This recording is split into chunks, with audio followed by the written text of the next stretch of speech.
Kendal. We're here to do a spa repair today. Hi, my name is Rafael. We're from Rafken Spa Repair.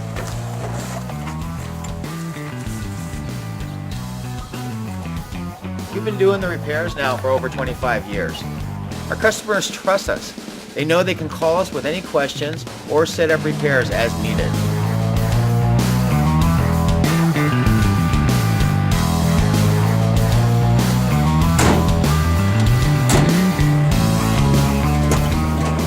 Coming back to the truck to get a part for the repair today so the customer could be in the spa tonight once I have it repaired. As you can see, it's very important to keep a good inventory so you're not coming out many times for one repair. I'm going to grab the part.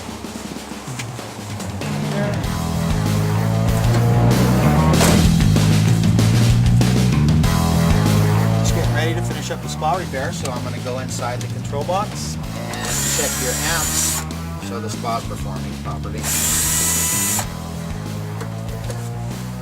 Grab the amp meter.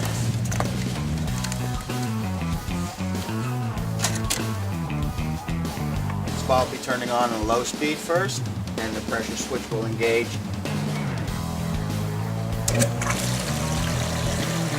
And once the spa turns on, the relay will drop and let the heater get the power so I can pull the amps off of it and make sure it's operating properly.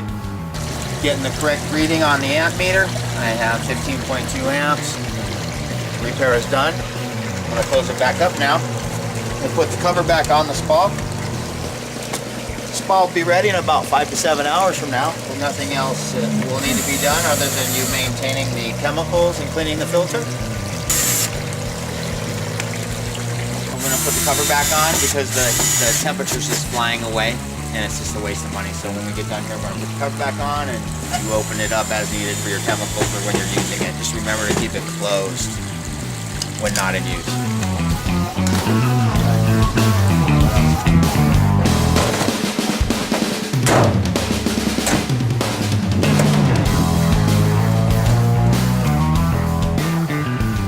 Don't forget to call us if you have any questions or need any help with the spa. We're there for you. Have a great day.